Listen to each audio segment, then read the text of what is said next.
अति पिछड़ा आरक्षण बचाओ संघर्ष समिति ने कल एक प्रेस वार्ता कर ऐलान किया कि 2 अक्टूबर से वो एक पद यात्रा निकालने जा रही है और जिसका समापन 7 अक्टूबर को पटना के मिलर हाई स्कूल में होगा।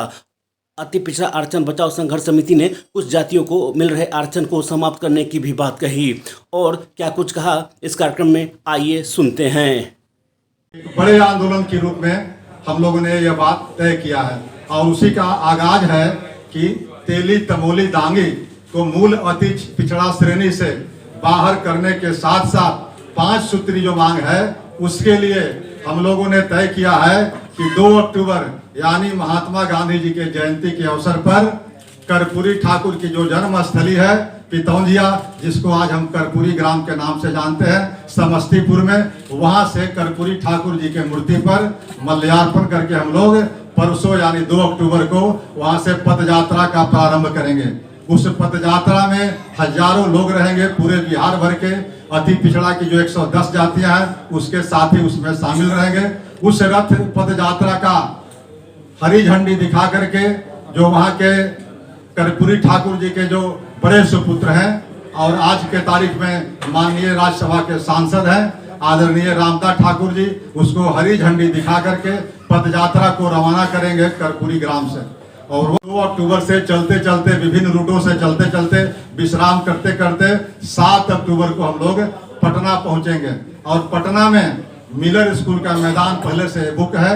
मिलर स्कूल के मैदान में हम लोग का समापन समारोह होगा, लेकिन समापन समारोह के अवसर पर आरक्षण बचाओ सम्मेलन भी होगा जिसमें लाखों लोगों के आने की संभावना है और पूरे बिहार भर। और वह जो 5 सूत्री मांग है उसको मैं एक बार पुनः बता देना चाहता हूँ। पहला जो मांग है तेली तमोली दांगी को मूल अति पिछड़ा के श्रेणी में से हटा करके उनका एक अलग ग्रुप बनाया जाए। उनको देखते हुए जो आज हमारे हकों की हकमारी हो रही है इसलिए यह निर्णय लेना पड़ा है। दूसरी जो मांग हमारा है कि आए दिन अति पिछड़ा वर्ग के लोगों पर अत्याचार की घटनाएं घट रही है, उसको रोकथाम करते हैं कि अति पिछड़ा अत्याचार निवारण कानून बना करके घटनाओं पर रोक लगाई जाए।